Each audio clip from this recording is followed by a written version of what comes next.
Bon, posez-vous confortablement parce qu'aujourd'hui, on va faire un grand voyage. On va revenir 15 ans en arrière pour parler de l'enfance de ma génération, et ce sera l'occasion de se rappeler de plein de choses.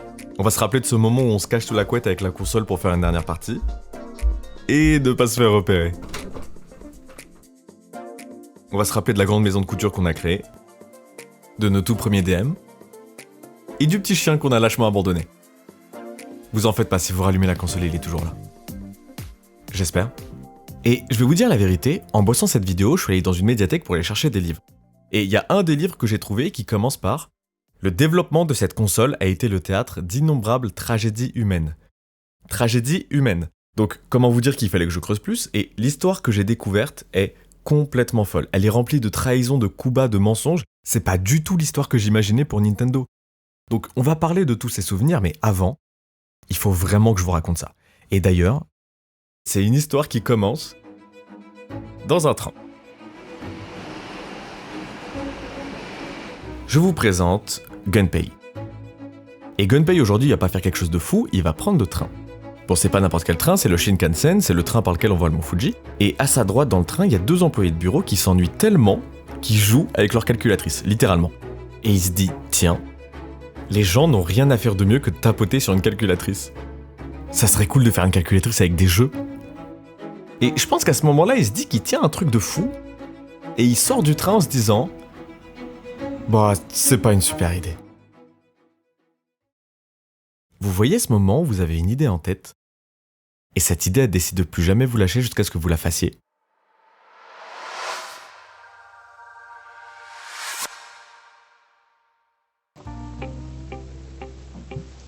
Il y a à peu près 3 ans, j'ai appelé mon pote Armand en lui disant que j'avais une idée de fou. En fait, je sais pas, j'ai été pris d'un truc un peu nostalgique et je me suis dit que j'avais envie de coder un jeu pour la DS. Mais donc vraiment littéralement quoi, je code le jeu, je le mets dans la console, je peux jouer avec et tout quoi. Mais donc voilà, je vais être honnête, ça fait 3 ans, j'ai toujours rien, donc je passe un peu pour un guignol. Mais en fait, le game dev c'est vraiment dur quoi, c'est pas un petit projet en fait. Et donc j'arrive pas à trouver le temps de juste me poser et vraiment le faire. Et donc l'année dernière, j'ai trouvé un stratagème, je me suis dit ok, je vais me piéger. Donc je me suis dit que j'allais faire un TikTok par jour pour vraiment avoir l'avancement. Bon voilà, j'en ai fait 3, ça s'est arrêté là. Mais cette année, j'en ai marre d'être un guignol, donc j'ai appelé mon pote Armand, je lui ai dit que j'ai posé 3 jours de congé, qu'on allait lancer un live de 72 heures, que là il y aura pas d'échappatoire, au bout des 72 heures, le jeu il sera fini.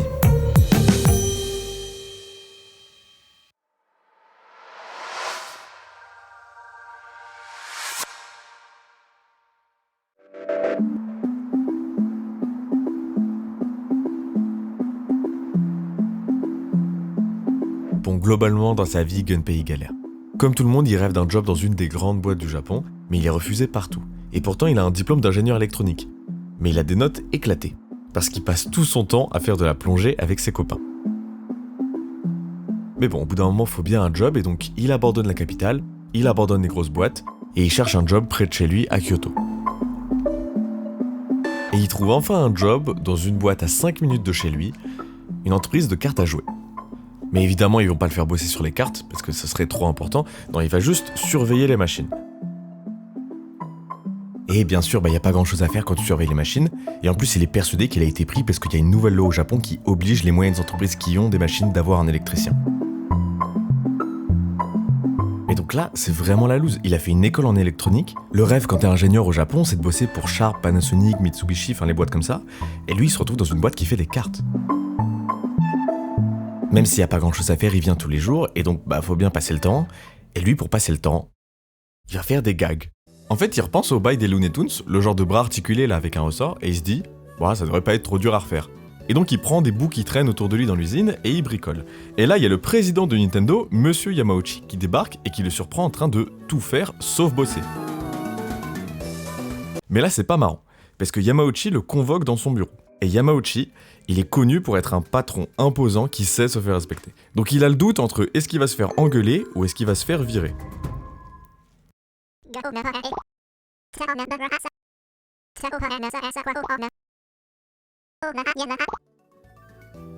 Et mesdames et messieurs, voici le tout premier succès de Nintendo dans le monde du jouet.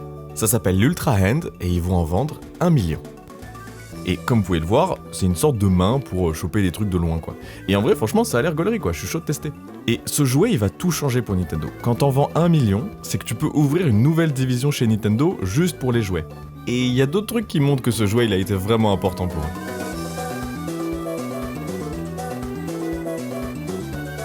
Et donc évidemment, avec un succès pareil, on va pas s'arrêter là, et Yamauchi va demander à Gunpei « Fais-moi des nouveaux jeux ». Il va faire le Love Tester, c'est pour voir si t'es vraiment compatible avec ton crush. Le 10 Billion, c'est un genre de casse-tête avec des billes, mais le Giga Banger de Gunpei, c'est l'Ultra Machine. Et en vrai, y a pas besoin d'expliquer, il y a des balles à la queue leu, il y a une batte, la mission est comprise. Il va se vendre à plus d'1 million d'exemplaires aussi, et au bout d'un moment, à force de sortir classique sur classique, Gunpei il va être promu directeur développement de Nintendo.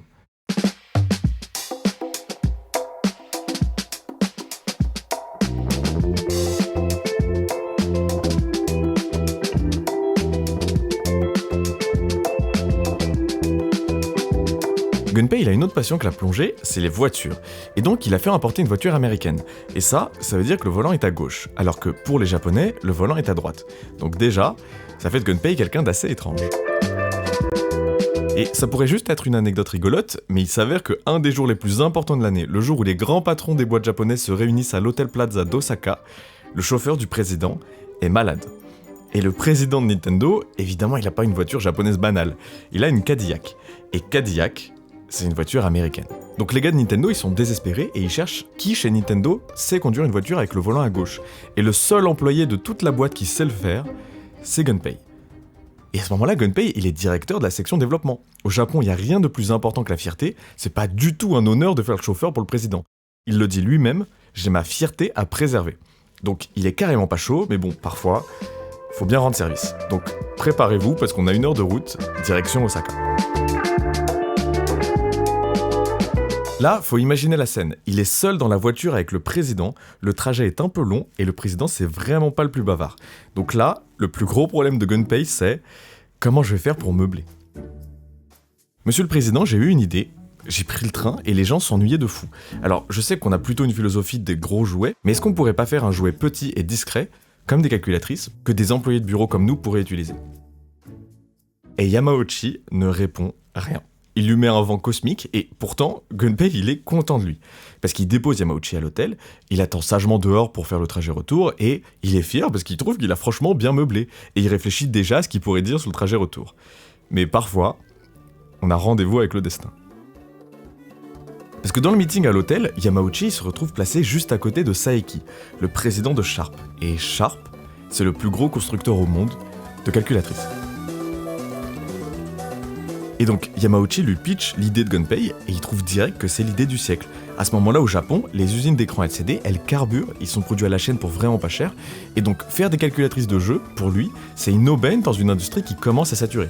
Et donc le lendemain, Gunpei il va tranquillement à son bureau et il bosse comme d'habitude, et là il y a Yamauchi et un employé de Sharp qui s'avancent vers lui pour lui dire « Ton idée de console calculatrice là, j'ai ramené un ingénieur de Sharp, vous commencez demain. » Et donc le lendemain, on se met au boulot.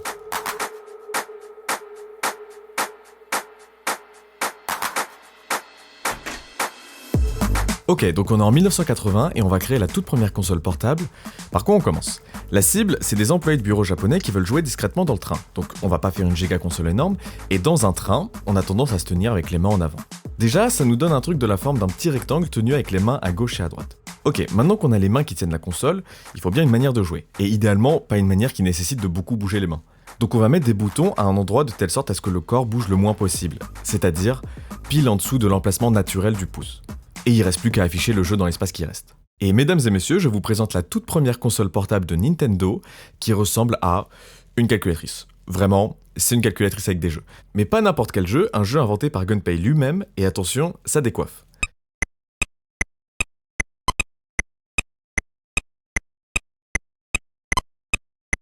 Ce jeu, il s'appelle Ball. C'est notre premier prototype, et Gunpei va aller le montrer à Yamauchi, le président de la boîte, un peu stressé pour savoir s'il valide ou pas.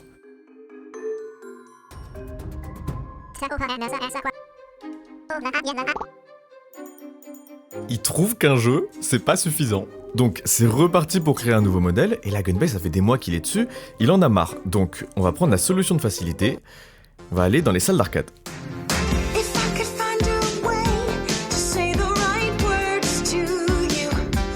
Et le jeu de fou qu'il y a en ce moment dans les salles d'arcade, c'est ça. On frappe sur des trucs, ça fait du bruit. Moi j'y vois un banger. Bam! Ça nous fait un deuxième jeu.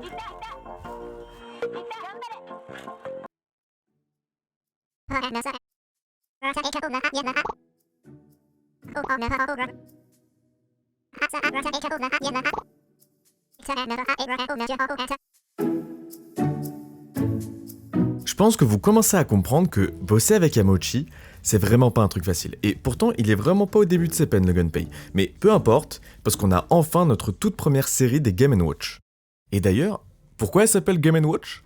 C'est parce que l'explosion des écrans LCD au Japon, c'était pas que les calculatrices, c'est aussi les montres.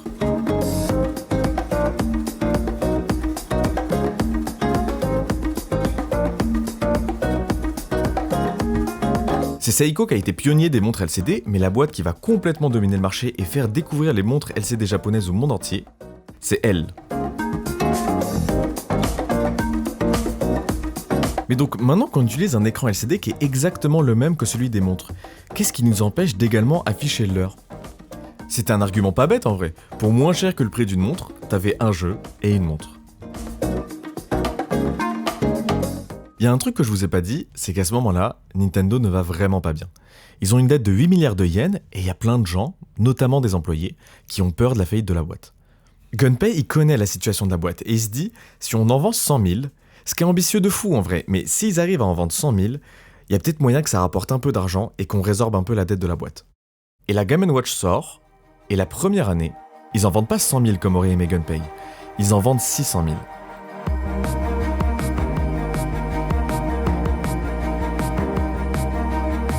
Et c'est pas du tout des employés dans le train qui les ont achetés, c'est des ados et des enfants.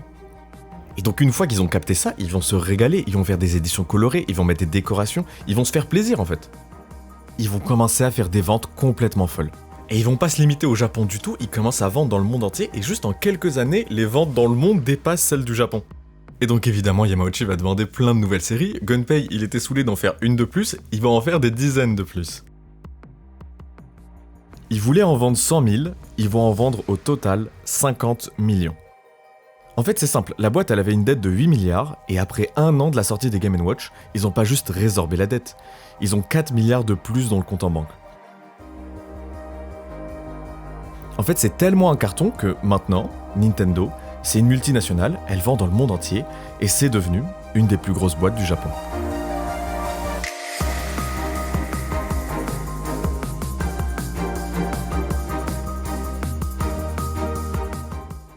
On rappelle que le but de la Game & Watch, c'est de vendre des écrans LCD. Et donc, Yamauchi et le président de Sharp, ils réfléchissent très fort et ils vont voir Gunpei avec une idée de génie. Si on vend une console avec 2 écrans, on vend 2 fois plus d'écrans. Je veux dire, mathématiquement, c'est correct. Donc Gunpei, tu vas nous faire un jeu qui se joue avec 2 écrans. Gunpei, lui, il trouve ça complètement ridicule. Ok, on vend 2 fois plus d'écrans, mais en termes de conception de jeu, ça n'a aucun sens. Un joueur, il peut pas se concentrer à la fois sur l'écran du haut et sur l'écran du bas. Mais bon, quand Yamauchi veut un truc, il veut un truc, donc ils s'y mettent, ils commencent à plancher sérieusement sur le truc. Et ils se disent, bon, si on a 2 écrans et qu'il faut que ça tienne dans la poche, a priori, il faut un truc qui est pliable. Et dans l'équipe, ils avaient jamais fait un truc pliable. Et donc, pour trouver de l'inspiration, ils sont allés chercher un poudrier. C'est pas une vanne, vraiment, il n'y a pas de blague. Juste, ils sont allés dans un marché pour acheter un poudrier et ils ont analysé la charnière de quand ça se plie, quoi. Et donc, ils vont vraiment sortir cette Game & Watch. Et Gunpei, il voulait designer des jeux qui exploitent vraiment chacun des écrans. Mais au bout d'un moment, ils vont aussi commencer à sortir des modèles qui sont simplement des adaptations de jeux d'arcade. Et donc, ça devient juste des jeux que t'as coupés en 2. Et ça va faire des cartons immenses. Et Gunpei, il va y réfléchir énormément. Parce que pendant très longtemps, pour lui, c'était une énigme. Il s'attendait à un flop colossal. Pour lui, faire un jeu que tu coupes en 2, ça n'a aucun sens. Le joueur, il doit à la fois regarder en haut, à la fois regarder en bas. Pour lui, ça devait être super frustrant. Mais en fait, ce qu'ils ont découvert, c'est une brique de base du jeu vidéo. En fait, à cette époque-là, quand tu joues à un jeu, tu vois tout ce qui se passe à l'écran, et t'essayes juste de faire de ton mieux. Mais avec les 2 écrans, vu que tu peux en regarder qu'un à la fois, tu as toujours à un instant T que la moitié des informations. Le fait de pas savoir ce qui se passe dans l'autre écran, ça crée du stress. Et ils ont découvert ça sans faire exprès, parce que vraiment le but de base, c'était juste de vendre plus d'écrans, quoi. Et oui, je sais, tout le monde le voit, on dirait vraiment une DS. Mais la DS, c'est 20 ans plus tard, donc spoilez pas ma vidéo, on y arrive bientôt. Mais bref, maintenant qu'on a un nouveau modèle de la Game & Watch, il faut faire tout un tas de nouveaux jeux. Et justement, Gunpei il commence à en avoir marre. Alors pour l'aider, Yamauchi va recruter quelques personnes en plus, dont un certain Miyamoto, qui apparemment aimait beaucoup explorer des petites cavernes quand il était petit. En tout cas, avec ou sans aide, créer des jeux en boucle, Gunpei il désespère un peu. Parce que, qui l'eût cru, créer des jeux, c'est vraiment pas facile en fait.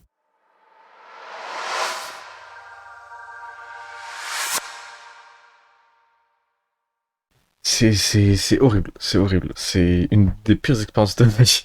Ça, c'est ce que j'ai dit à 10h de la fin. Parce que, effectivement, faire des jeux, c'est super dur. Mais bon, déjà, partons du début. C'est quoi le jeu que j'ai envie de faire ? J'ai envie de faire un dungeon crawler. Donc, en gros, c'est un genre de jeu dans lequel tu avances de salle en salle, et dans chaque salle, il y a des ennemis. Et parfois des boss. Mais avec un twist. En fait, je veux le mélanger avec une sorte de jeu musical. L'idée, c'est que le personnage, il a un gun, et il peut tirer sur les ennemis normalement. Sauf que en plus du gun, il a un iPod.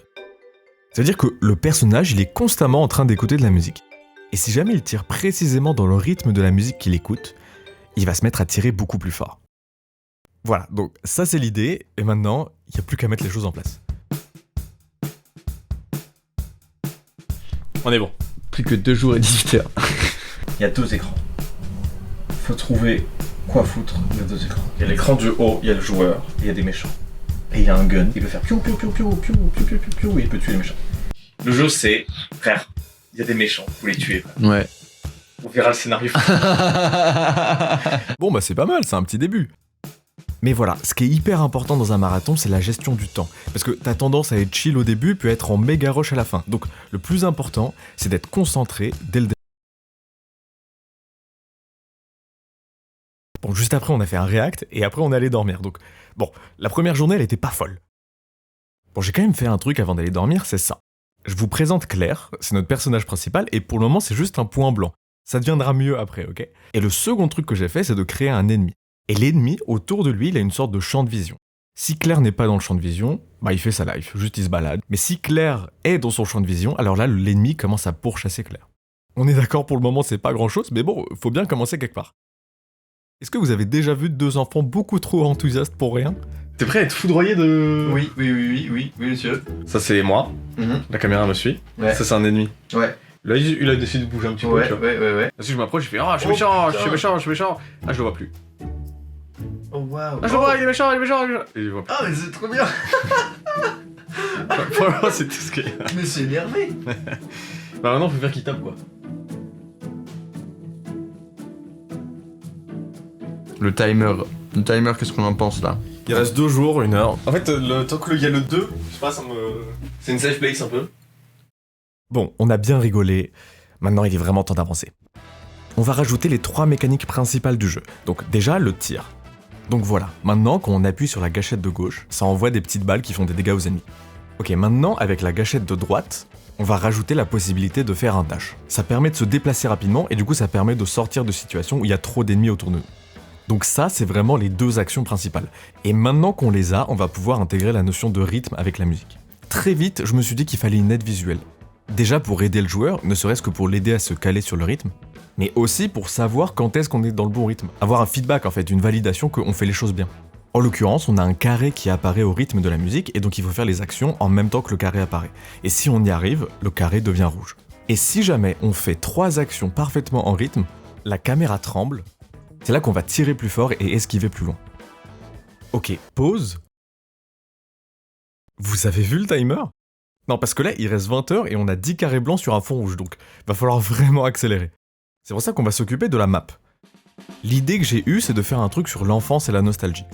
Donc ce que je me suis dit, c'est que Claire, elle allait être dans sa maison et qu'elle était dans sa chambre d'adolescente, et que sa maison se faisait attaquer par des monstres de licences connues de la DS. Donc la toute première salle dans laquelle elle apparaît, c'est sa chambre, et ensuite j'ai noté toutes les licences qui me passaient par la tête pour savoir lesquelles j'allais choisir. Et la première que j'ai choisie, c'est Luigi's Mansion. Je me suis dit que ce serait assez simple de faire un salon un peu hanté, et du coup Claire, elle se fait attaquer par les fantômes de Luigi's Mansion. Clairement, si je fais toute la map en pixel art là tout de suite, on va pas s'en sortir dans les contraintes de temps, donc je vais acheter un pack d'assets. J'ai acheté ce pack là, je trouve qu'il a vraiment plein de trucs et que ça ressemble un peu au style de la DS, donc je trouvais que c'était parfait, et je vais me servir des petits personnages qu'il y a dedans comme personnages temporaires. Sauf que là, il reste 19 heures, donc déjà c'est sûr, va falloir faire une nuit blanche et va falloir se donner à fond. Donc j'ai commencé par faire le lobby, qui est donc la chambre de Claire. Donc c'est assez simple, c'est une petite salle dans laquelle j'ai mis un lit, une batterie, une étagère et vite fait des décos. Donc c'est là que le personnage spawn au début de la partie. Et ensuite, l'action et les combats vont vraiment commencer une fois qu'elle sort de la chambre. De toute façon, il n'y a pas le temps de rajouter plein de détails, donc là j'enchaîne directement sur le salon, et j'essaye de faire un truc un peu hanté, j'essaye de faire un grand espace pour qu'il puisse y avoir des combats. Et donc je vais commencer très vite à mettre un spawner de fantômes, donc régulièrement il y a des fantômes qui apparaissent. Pour le moment il n'y a pas d'objectif clé, juste voilà ils apparaissent, il va falloir changer ça à un moment donné, mais en tout cas voilà, il y a des ennemis. Claire, je lui ai donné une sorte de sprite temporaire, ainsi qu'un petit gun, et les balles maintenant c'est des boules un peu plus jolies. Donc j'ai commencé à mettre en place le fait que quand tu es boosté, non seulement tu frappes plus fort, mais en plus tes balles transpercent à travers les ennemis. J'ai aussi fait que quand tu tapes quelqu'un, il flicker pour montrer que tu l'as touché, et il a un knockback, il est projeté en arrière. Tout ça, ça a été fait dans un rush immense, et c'est pas fini parce que...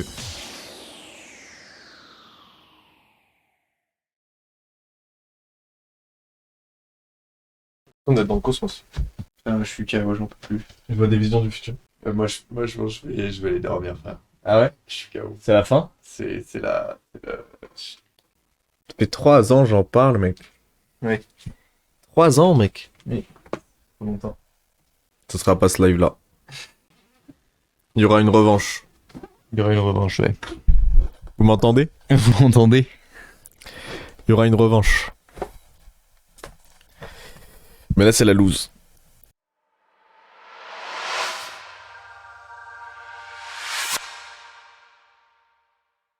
Gunpei et Miyamoto, ils bossent comme d'hab sur des nouveaux jeux de la Game & Watch, et là ils reçoivent un appel en panique de Yamauchi. En fait, à ce moment-là, Nintendo ils essayent un peu de se lancer en Amérique, parce que je vous ai dit maintenant, c'est une multinationale. Mais c'est un peu timide, ils ont un petit budget modeste, donc ils prennent juste des bureaux en location à New York. Et quand tu crées une branche, il te faut un président. Et le président de Nintendo of America, ce sera Arakawa, qui s'avère être le gendre de Yamauchi. Et en même temps, au Japon, ils ont sorti une borne d'arcade qui s'appelle Radarscope. C'est une sorte de jeu où il y a des aliens qui arrivent, tu dois leur tirer dessus et tout, mais bon, en vrai, c'est une copie de Space Invaders. Et il y a une raison à ça, c'est que Space Invaders, à ce moment-là, ils dominent le marché de l'arcade. En général, quand les gens se déplacent pour venir jouer, c'est à ce jeu et à ce jeu uniquement. Et c'est très dur pour les autres jeux de se faire une place. Il y a une vraie folie autour de ce jeu, et en fait, à ce moment-là, c'est hyper commun que les salles d'arcade, leur logo, c'est carrément Space Invaders, c'est ce qu'il y a écrit en gros, en fait. Et il faudra vraiment attendre des années avant de voir un jeu qui peut enfin détrôner Space Invaders. Et c'est pour ça que Nintendo en fait une copie. Parce que c'est trop dur de vendre autre chose. Et le jeu au Japon, il fait un petit succès. Pas un grand succès, mais un petit succès. Arakawa, il sent le potentiel pour le marché américain avec Radarscope. Et en plus, il se dit que c'est le move le moins risqué du monde. C'est un clone du jeu le plus joué en ce moment. Bon, ça va partir comme des petits pains. Donc il le fait tester dans quelques salles d'arcade. Et vu que ça marche plutôt bien, il décide de faire un all-in et il en commande 3000. Sauf que New York, c'est là. Et le Japon, c'est ici. Donc si tu veux ramener 3000 bornes, bah faut les faire passer par le Pacifique. Et une fois arrivé sur la côte ouest, bah faut prendre des camions et faire le tour de l'Amérique. Le temps de transport va prendre 4 mois. Et 4 mois, c'est énorme. C'est tellement énorme que, bah en fait, il a le temps de se passer plein de choses. Parce que Radarscope est sorti en décembre 79 au Japon, mais avec tous les tests, les temps de livraison et tout, en fait, il sort que en novembre 80 aux États-Unis, soit quasiment un an plus tard. Sauf que entre-temps, il y a un nouveau jeu dont tout le monde parle qui est sorti. Tout le monde ne veut jouer qu'à ça, tout le monde ne parle que de lui dans les salles d'arcade. C'est le premier jeu qui va mettre fin au règne de Space Invaders. C'est un jeu avec une petite boule jaune. Et donc maintenant, quasiment un an plus tard, tout le monde sur Terre s'en fout d'un énième clone de Space Invaders. Donc là, Arakawa, il va réaliser 2 choses. 1, ils auraient dû se mettre à Seattle depuis le départ. Ça aurait évité les camions qui traversent l'Amérique, et c'est ce qu'ils vont faire du coup, ils vont vraiment déménager là-bas, fallait y penser avant. 2, ils ont vendu seulement 1000 machines de Radarscope. Ce qui veut dire que là, ils ont 2000 machines invendues. Et donc à Seattle, le premier truc qu'ils font, c'est de louer un hangar pour stocker les 2000 machines qu'ils n'ont pas vendues. Et en vrai, c'est une catastrophe. C'est le tout premier move que Arakawa a fait aux États-Unis, il a fait un all-in sur une machine qui a fait un flop. Donc là vraiment on est à 2 doigts de la fin de Nintendo en Amérique, et même d'une grande crise financière chez Nintendo. Déjà ils ont 2000 machines invendues, mais en plus ils ont même plus assez d'argent pour payer le loyer du hangar où sont stockées les machines justement. Arakawa il appelle son beau-père, Yamauchi, pour tirer la sonnette d'alarme. Parce que là, soit on trouve quoi faire avec ces machines, soit c'est la fin de Nintendo en Amérique. Et Yamauchi va lui dire « T'en fais pas, j'ai l'homme de la situation ». Il va demander à Gunpei de créer un nouveau jeu pour essayer de recycler les machines. Ce qui est vraiment pas facile, parce que quand tu crées un jeu, bah normalement après tu vas faire une bande d'arcade qui est sur mesure pour le jeu, tu vas pouvoir choisir les boutons, est-ce que tu veux un joystick, etc. Mais là, va falloir faire avec les contraintes de la machine Radarscope. Et donc, par exemple, va falloir reprendre des sound effects. Et je vous promets, c'est pas un cadeau. Mais cette fois-ci, c'est pas Gunpei qui fera le jeu, mais son petit protégé Miyamoto. Là, ça fait quelques années que Miyamoto il apprend aux côtés de Gunpei. Et donc maintenant, pour lui, il est temps de faire ses preuves et de créer un jeu lui-même. Alors il y bosse jour et nuit, il fait plein de brouillons et il arrive avec un jeu autour de Popeye. C'est une histoire de triangle amoureux où il y a Popeye et Bluto qui se battent pour avoir Olive Oil, sauf que Nintendo n'arrive pas à choper la licence Popeye, donc va falloir trouver autre chose.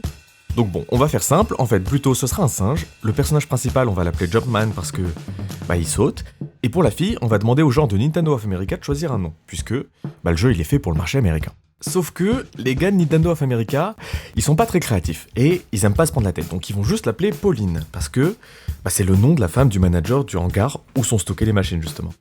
Voilà, je vous ai prévenu, ils vont pas se prendre la tête. Et voici le tout premier jeu de Shigeru Miyamoto qui s'appellera Donkey Kong. Et donc voilà, y a le méchant Donkey Kong qui garde Pauline enfermée là-haut, et il y a Jumpman qui saute au-dessus des barils et qui monte les échelles pour la sauver. Ok, maintenant qu'on a dit ça, comment on envoie le nouveau jeu pour le mettre sur les bornes à Seattle? Non, parce que Internet c'est 8 ans plus tard. Et ils vont créer 2000 nouvelles puces qu'ils vont refaire transiter par le Pacifique, et donc ça va reprendre des semaines d'attente, pendant lesquelles ils sont toujours en retard sur le loyer du hangar. Et donc, même si le proprio il est plutôt cool, il commence un peu à s'énerver. Et une fois les puces arrivées, c'est une toute petite équipe de Nintendo of America qui vont installer les puces une par une dans chacune des machines, dont Arakawa lui-même et sa femme, qui est donc la fille de Yamauchi. Et puis il faut encore mettre un petit coup de peinture pour changer la déco. Et pendant qu'ils font tout ça, Arakawa il se dit que, en fait, Jumpman ça va pas le faire. Parce que c'est pas choquant pour des japonais, mais pour des américains qui parlent anglais nativement, c'est trop bizarre comme nom, c'est genre vraiment homme sauteur quoi. Et il se dit, que pour remercier le proprio qui a patienté pendant des mois avec des loyers impayés, ils allaient donner son nom au personnage. Mario Segali. Oui, c'est vraiment lui le OG Mario, c'est pas une blague, c'est même pas un hommage ou quoi. C'est juste qu'ils étaient méga en retard sur le loyer, et puis Mario il était cool quoi, il leur a donné du temps et puis voilà. Il s'appelle Mario le personnage maintenant. Bref, je vous fais pas l'histoire, Gunpei valide le jeu, Yamauchi valide le jeu, Donkey Kong fait un carton immense aux États-Unis, mais Miyamoto va ensuite bosser sur des suites, Donkey Kong Junior et Donkey Kong 3, puis ils peuvent pas faire des suites à l'infini, et donc ils vont se demander comment ils pourraient étendre l'univers. Et une idée émerge, et si Mario, il avait un frère, et genre on l'appelle Luigi, et ils vivent des aventures de fous et tout. Et d'ailleurs, à la base, ça devait être des charpentiers, mais Miyamoto il trouvait qu'avec leur petite salopette, ils ressemblaient plutôt à des plombiers. Du coup il est resté là-dessus. Et en gros, apparemment, il y a des monstres dans les canalisations des eaux usées de New York, et donc on envoie les frères Mario pour nettoyer tout ça. D'ailleurs, c'est comme ça qu'ils vont appeler le jeu, Mario Brothers. Et à ce moment-là, Nintendo ils sont vraiment à leur prime, parce qu'en plus, ils viennent de sortir leur toute première console de salon. C'était une idée de Yamauchi. Ils voulaient une console pas chère pour pouvoir jouer à des jeux d'arcade, mais à la maison, d'où le nom, Family Computer. Et cette console, faut se rendre compte d'à quel point c'est un game changer. C'est la première fois que le grand public va avoir une console dans leur salon. Avant ça, les jeux les plus impressionnants, fallait se déplacer en salle d'arcade pour y jouer. Mais maintenant, tu peux le faire dans ton canapé. Et pour les manettes, ils vont juste reprendre les designs de la Game & Watch, mais sans l'écran. Mais ils vont changer de nom pour la version américaine. Parce qu'à ce moment-là, ils étaient vraiment convaincus que c'était des marchés complètement différents et qu'il fallait adapter. Et ils se sont dit qu'en Amérique, ce qui allait plaire, c'est une machine qui ressemble à un lecteur cassette. Et qu'en plus il fallait changer le nom, donc ils l'ont juste appelé Nintendo Entertainment System. Vraiment on peut pas faire plus simple que ça, ou la NES. Et ils ont changé le nom comme ça dans plein de pays, et par exemple en Inde ils l'ont appelé Samurai TV, et ça j'ai pas d'explication à vous donner. Ils vont en vendre au total 61 millions, et peut-être que c'est des chiffres qui paraissent pas si fous, parce que juste avant j'ai dit qu'ils avaient vendu plein de Game & Watch et tout, sauf que on parle vraiment pas de la même chose. Un Game & Watch, si on ajuste avec l'inflation, ça fait genre 50 € d'aujourd'hui. Donc en fait c'était vraiment commun d'avoir des enfants qui ont plusieurs Game & Watch. Alors que la NES, avec l'inflation, c'est plutôt genre 500 €. C'est une vraie console de salon en fait, donc en vendre 61 millions, c'est un truc de fou. C'est tellement un truc de fou que maintenant chez Nintendo, on arrête les bornes d'arcade en fait, il faut faire des jeux sur la NES. Et quand on a besoin de jeux, on appelle Gunpei et Miyamoto. Et là on a besoin d'un jeu qui serait vendu avec la console, dans un pack en fait. Et donc là c'est pas un jeu comme les autres, là il faut que ce soit l'argument de vente de la console, il nous faut un jeu en béton. Maintenant c'est vraiment Miyamoto qui design les jeux, et Gunpei il a vraiment un rôle de superviseur en gros. Mais cette fois-ci c'est Gunpei qui va souffler une idée à Miyamoto. Et si Mario, il avait des capacités surhumaines? En mode maintenant c'est plus un plombier normal, il peut lancer des boules de feu, il peut sauter haut, il peut devenir invincible et tout. On pourrait appeler ça Super Mario Bros.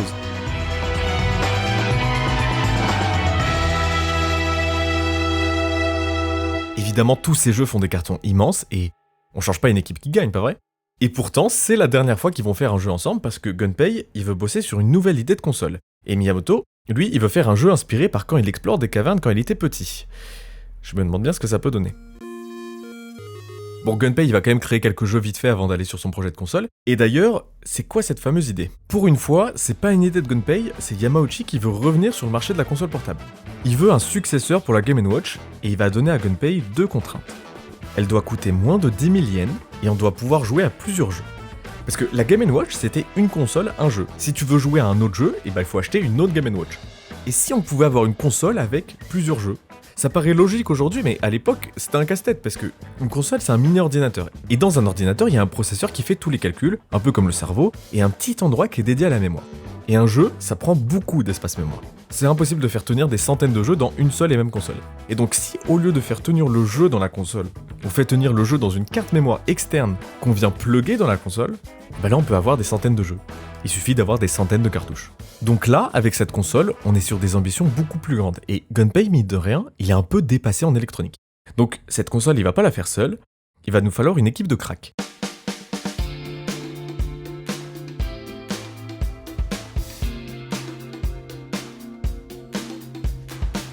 Izushi, c'est un des tout premiers à être recruté. C'est un génie de l'électronique, et il s'avère qu'il a fait la même école que Gunpei. Évidemment, ça aide un peu. Taki. Lui aussi, c'est un génie de l'électronique. Il est connu pour son franc-parler, ce qui est assez étrange au Japon, et il a été pris parce que pendant son entretien, Gunpei lui a demandé s'il avait déjà inventé un truc. Et il a répondu qu'un jour, il avait inventé un parapluie gonflable. Et le dernier membre de l'équipe, ce sera Okada. Et là, c'est le moment où je vous révèle que, en fait, je vous ai un peu menti. Le Shinkansen, les employés de bureau et tout, c'était un peu romancé. Parce qu'en fait, c'est l'histoire telle que Gunpei aime bien la raconter. Mais la vérité, c'est que la console, elle est pas sortie de nulle part. Ils se sont énormément inspirés d'une console américaine qui est sortie un peu avant et qui s'appelle la Microvision. Et c'est en fait un certain Okada qui l'a designé. Alors, je sais que je vous ai un peu fait croire que c'était Gunpei, mais en fait, c'était Okada qui était derrière la Game & Watch depuis le départ. Mais c'est pas grave, parce que l'histoire que vont vivre notre petite équipe, elle est bien plus folle que tout ce que je vous ai dit jusqu'ici, et elle est 100% véridique. Et dans cette histoire, Okada, c'est vraiment un des membres les plus importants. Déjà, il passe son enfance à souder des trucs en lisant des magazines spécialisés, donc déjà, on n'a pas eu la même enfance, et en plus, il s'avère que c'est plutôt un rebelle. Il vient tous les jours en moto au lycée, alors que c'est formellement interdit au Japon, et il a des cheveux plutôt longs, alors que, accrochez-vous, à cette époque-là, les garçons n'ont pas le droit d'avoir des cheveux longs.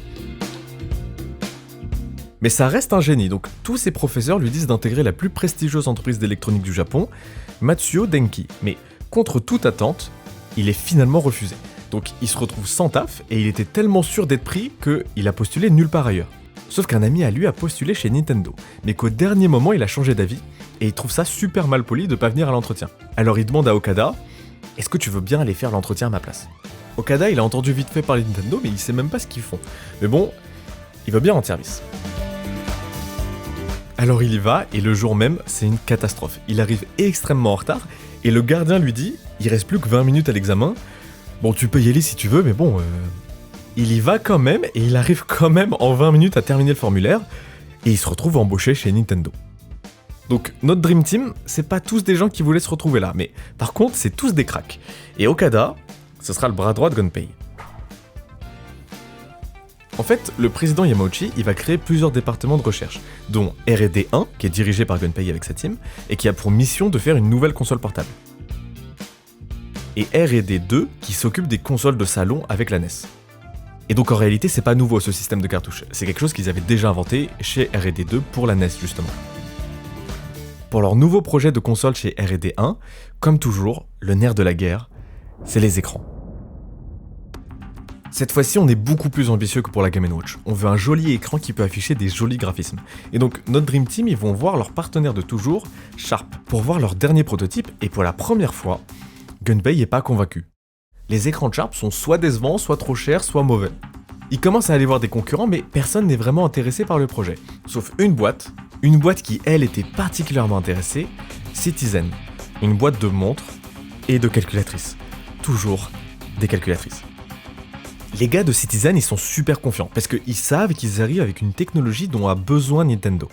En fait, je vous ai pas dit, mais plot twist, un écran, ça a besoin d'une puce pour fonctionner. Donc pas la même que le processeur de la console, c'est deux trucs différents, vraiment une puce juste pour l'écran. Et donc ça prend de la place en plus, sauf que nous on veut faire une console qui est pas chère et compacte. Et justement, Citizen, ils arrivent avec une technologie qu'ils appellent le chip on glass, où la puce est directement collée sur l'écran. Ce qui libère énormément de place. Et de l'espace qui est précieux quand on veut faire une console qui peut tenir dans la poche. Citizen, ils font un sans faute dans leur présentation à Nintendo. Leur technologie, elle est utile et en plus, ils leur proposent deux prix. Un écran noir et blanc pour 1300 yens et un couleur pour 3900 yens. Alors évidemment, si on veut tenir dans les contraintes de Yamauchi, c'est vachement plus simple de prendre l'écran noir et blanc, mais on pourrait aussi probablement faire beaucoup de sacrifices et s'en sortir en dépassant un peu le prix avec un écran couleur à 3900 yens. Mais donc, faut faire un choix. Et pour faire un choix, il faut comprendre qui on affronte. Et en 1989, on affronte Sega. Sega, c'est ceux qui font Sonic, mais là, Mario et Sonic, ils font pas encore les Jeux Olympiques ensemble. Non, ils font la guerre. Et des rumeurs disent que Sega sont justement en train de préparer une console incroyable avec des technologies époustouflantes, qui seraient jamais vues pour l'époque. Donc, a priori, c'est sûr, ils vont aller sur de la couleur. Toi, tu fais une console en noir et blanc et ton adversaire il fait une console en couleur, ça sonne vraiment comme une vanne. Tu peux pas faire ça. Tu peux pas faire ça, sauf si t'es Gunpei Yokoi. Et pour lui, le plus important, c'est pas est-ce que ta console elle affiche la couleur. Le plus important, c'est que les enfants s'amusent. Et donc si la famille part pour un trajet Paris-Marseille, eh ben il faut que ça tienne au moins 8 heures. Parce que le pitchoun, il faut qu'il puisse kiffer son trajet.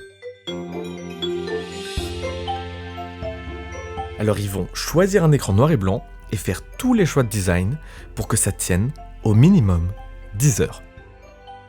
Et dans la version finale de la Game Boy, si tu joues que quelques heures de temps à autre, elle peut même tenir 2 semaines la console. Elle tient pas le temps du trajet, elle tient le temps du voyage. En comparaison, elle tient combien de temps la Game Gear de Sega ? 3 à 5 heures ? Si on met la Game Boy avec les concurrents qui sont sortis en même temps, ils ont tous des écrans de couleur avec genre un écran super lumineux et tout. La Game Boy, on dirait un ancêtre. Sauf que la Game Gear et les autres, ils sont super lourds à porter. Tellement lourds qu'en fait, t'as pas envie de le prendre avec toi quand tu sors. Leur durée de vie, c'est à peine quelques heures entre ces consoles. Franchement, j'ai choisi. Et d'ailleurs, la raison de base, c'est quand même et surtout le prix, qui non seulement respecte la contrainte de Yamauchi, mais en plus, place Nintendo comme beaucoup plus attirant que les concurrents. Sauf que la version finale de la Game Boy n'aura jamais un écran de la marque Citizen. Et ce qui va suivre est probablement l'histoire de trahison la plus folle de l'histoire des écrans LCD. Vous êtes prêts ?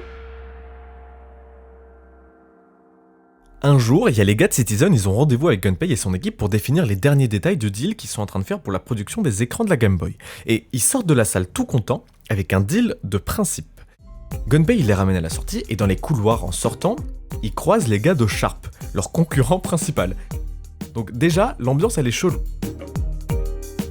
Et ensuite les gars de Sharp, ils avaient rendez-vous avec le président de Nintendo, Yamauchi. Et juste quelques minutes plus tard, Yamauchi va voir Gunpei et lui dit d'arrêter tous les deals avec Citizen. Et que maintenant, c'est avec Sharp qui ferait la Game Boy. Gunpei, il explique que c'est pas possible, il vient à l'instant de faire un accord avec eux sur une collaboration de plusieurs années. Mais Yamauchi veut rien savoir, c'est Sharp et c'est tout. À ce jour, personne ne sait ce qui s'est dit dans cette réunion entre les gars de Sharp et Yamauchi. Probablement que c'était pour pas froisser les relations qui étaient très fortes entre Nintendo et Sharp. Choisir le concurrent de Sharp, c'est briser leur collaboration de très longue date. D'ailleurs, je vous ai un peu menti, la Game & Watch, c'était pas leur première collaboration avec Sharp. Parce que quelques années auparavant, ils avaient créé ensemble un jeu de stand de tir virtuel qui a été créé à la fois par Gunpei, mais aussi un ingénieur de Sharp qui s'appelle Uemura. Et d'ailleurs, ce projet, ça a été un fiasco total. C'est à cause de lui que Nintendo était follement endetté avant les Game & Watch. Mais Uemura, lui, il va beaucoup sympathiser avec Yamauchi et Gunpei. Et quand Yamauchi va créer R&D 2, c'est justement Uemura qui va recruter pour diriger l'équipe. Et c'est notamment son équipe qui va créer la NES qui s'est vendue à 60 millions d'exemplaires. Donc voilà, au Japon, les relations, c'est important. Et Yamauchi l'a décidé, ça sera Sharp. Donc Gunpei et son équipe, ils sont censés expliquer à Citizen qu'ils annulaient tout. Mais évidemment, quand t'annules tout du jour au lendemain, tu risques de froisser les relations que t'as avec Citizen. Ils ont aussi peur de perdre en réputation en tant qu'entreprise, mais surtout, au Japon, ça se fait pas de briser un accord. Les Japonais, ils sont prêts à trouver des solutions de fou juste pour pas te dire non. Et donc, pour éviter de dire non à Citizen, ils vont mettre en place un plan absolument inimaginable. Ils vont inviter les gars de Citizen à un nouveau meeting. Ils expliquent que c'est malheureusement Sharp qui fera les écrans de la Game Boy, mais que c'est pas grave, car ils veulent que 1 an plus tard, ce soit Citizen qui produise une nouvelle version en couleur de la Game Boy. Évidemment, c'est absolument pas prévu chez Nintendo de faire ça, ils ont justement fait tout un tas de choix de design qui vont précisément dans l'autre sens, c'est pas pour changer d'avis 1 an plus tard, et donc ce qu'ils disent à Citizen à ce moment-là, c'est un mensonge. Ils sont en train de leur promettre un faux projet juste pour pas les froisser et abîmer leur relation et leur réputation. Et ils vont tellement loin là-dedans qu'ils vont même demander à Taki de passer 3 semaines à écrire un faux rapport entier qui décrit une fausse console future de Nintendo. Ils vont même jusqu'à lui inventer un design et lui donner un prix de 19 800 yens.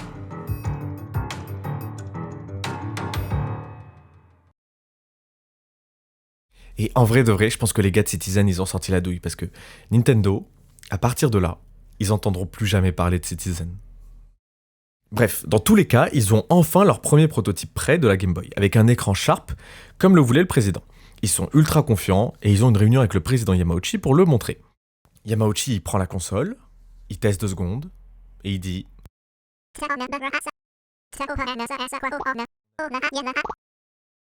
Là, c'est la panique totale dans la salle. Et tout le monde se dit que... Mais c'est pas possible en fait. Il est pas en train d'annuler un projet de plusieurs années en quelques secondes comme ça. Du coup, Gunpei prend la parole pour dire...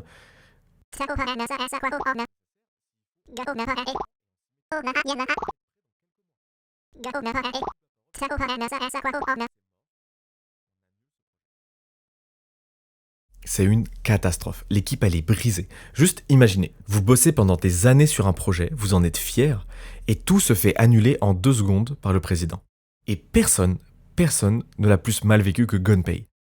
Selon lui, c'est entièrement de sa faute. C'est son équipe. C'est à lui de les mener vers le succès. Et donc, en plus de la culpabilité, il doit supporter la honte. Il n'y a pas que eu des moments faciles dans sa carrière à Gunpei, mais là, c'est bien pire qu'un coup dur. Il plonge dans une vraie dépression pendant plusieurs semaines et il raconte dans sa biographie qu'il arrête de manger pendant plusieurs jours au point même de souffrir de malnutrition. Il avouera même avoir songé à en finir. Ok, sérieusement, il y a un truc qui cloche. Comment un président d'une multinationale peut stopper un projet de plusieurs années d'investissement en 2 secondes ? Il a certainement pas pris la décision à l'instant. Ça doit faire un moment qu'il songe à arrêter, mais pourquoi ? Ok. C'est là que ça commence à tiquer dans le cerveau de Gunpei.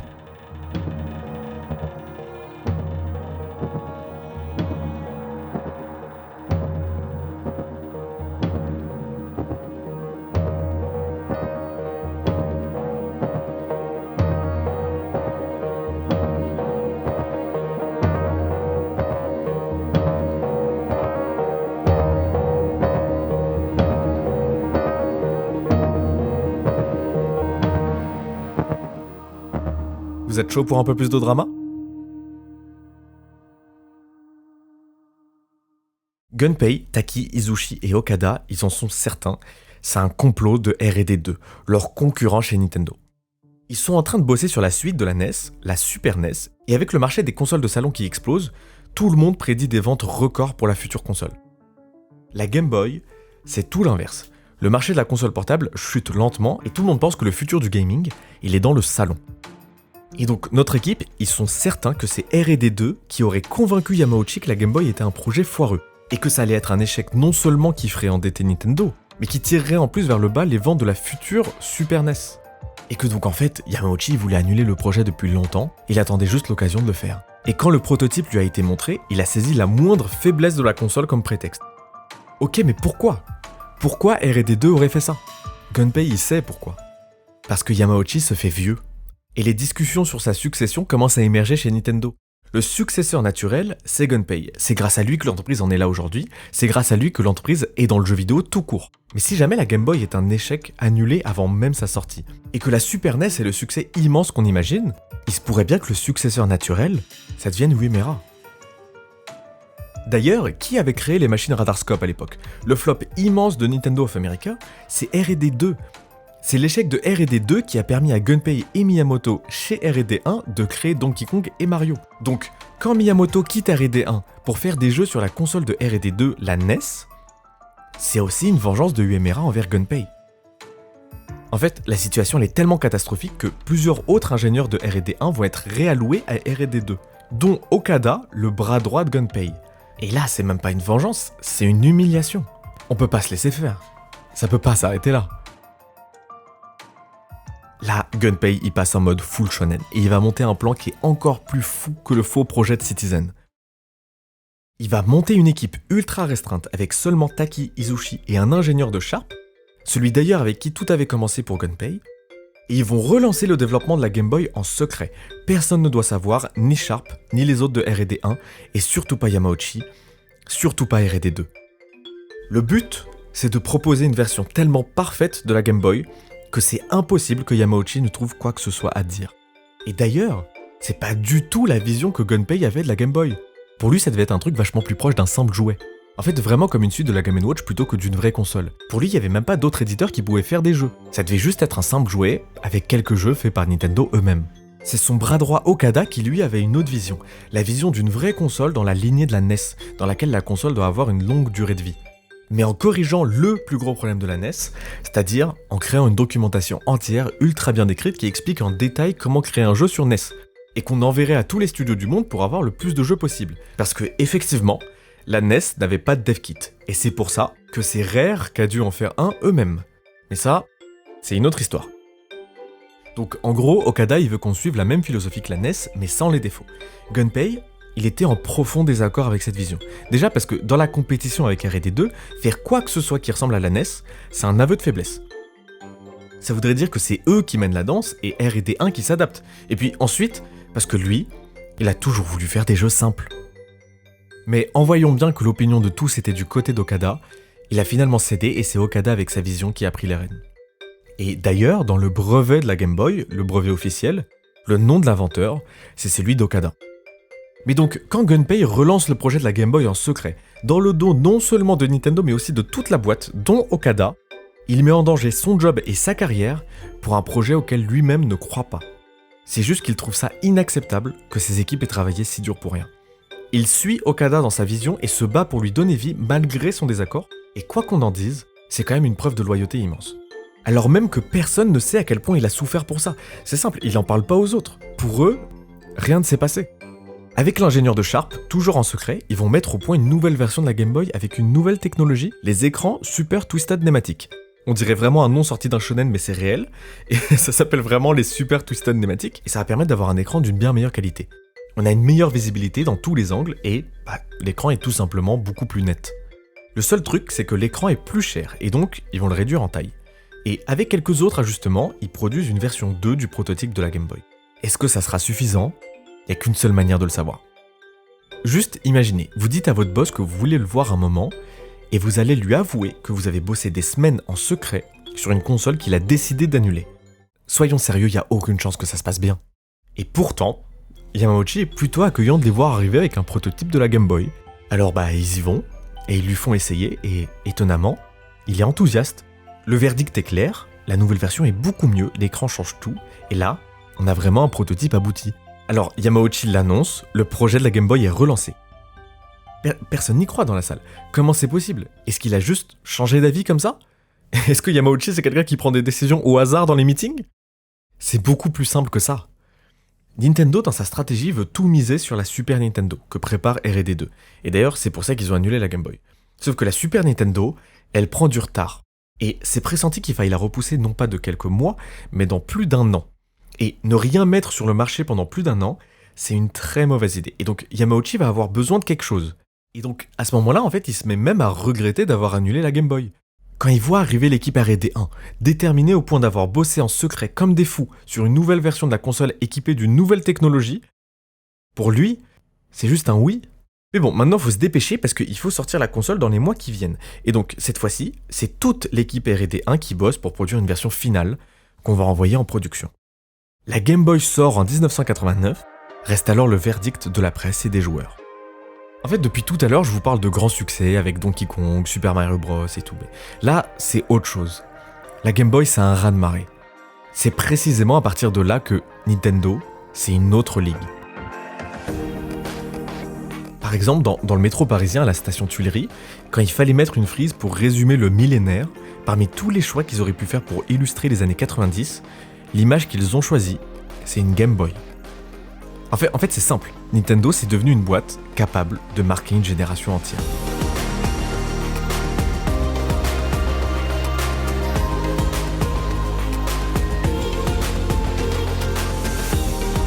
C'est pas ma génération. On va parler de ma génération, mais là, il y a Gunpei qui allume sa télé, il tombe sur une pub de sa Game Boy, j'imagine qu'il doit être fier, et puis il tombe sur une autre pub, une pub de Sega, et il découvre, comme tout le monde, la sortie de la Game Gear, leur nouvelle console. Et, comme on s'imaginait, leur argument fort, c'est d'avoir une console en couleur. Et il y a un truc qui le fait tiquer, c'est le prix, qui est exactement de 19 800 yens.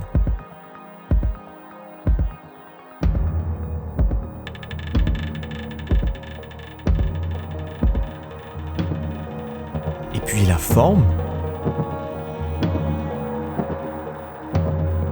Non, là, la coïncidence est beaucoup trop grande, donc il a besoin de savoir. Il ordonne à Taki de démonter la console pour investiguer et comprendre que cache cette console.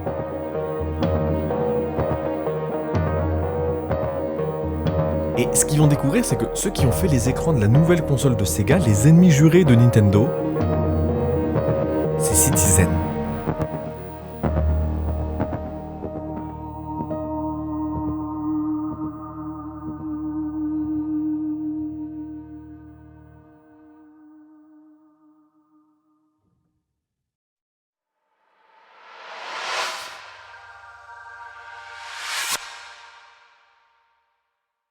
Ce sera pas ce live-là. Il y aura une revanche. Il y aura une revanche, ouais. Vous m'entendez? Vous m'entendez? Il y aura une revanche.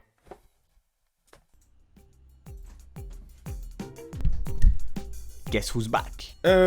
Ok, hier j'ai pas mal bossé sur le projet jusqu'à la nuit et tout. Je suis au bout du rouleau, j'en peux plus du projet. Je veux juste que ça se termine. Du coup, hier j'ai fait un système de room.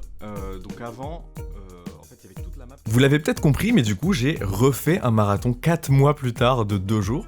Alors cette fois-ci, j'étais seul, c'était sans Armand. Et d'ailleurs, ça se sent parce que j'ai regardé tous les rushs. Vraiment, j'ai tout regardé et j'ai pas trouvé un sourire. Mais voilà, je vais vous épargner un deuxième marathon et on va directement aller voir ce qui en a abouti. Donc on s'était laissé sur Claire qui avait une apparence temporaire. Mais évidemment, ça peut pas rester comme ça. Donc ce que j'ai fait, c'est que je l'ai modélisé en 3D. Et vous allez me dire, mais Ryan, il est pas en 3D ton jeu. Vous en faites pas, ça va bien se passer. Ce que j'ai fait ensuite, c'est que j'ai fait un rendu 2D de chaque face de Claire, en basse résolution, ce qui donne du coup un peu un effet pixel art. Et oui, j'ai fait ça parce que je ne sais pas du tout faire du pixel art. Et j'en ai profité pour faire une sorte de petit effet électrique en 3D, pour quand le personnage est parfaitement dans le rythme. Et dans les grands ajouts dans le jeu, j'ai enfin ajouté un iPod que j'ai dessiné, et c'est un élément extrêmement important. J'ai rajouté un système de boss, donc maintenant si on élimine la majorité des fantômes, ça invoque King Boo, qui a la capacité d'invoquer d'autres fantômes en plus de tirer des projectiles. Et les 2 autres boss qu'il y a dans le jeu, je vous laisse les découvrir juste après.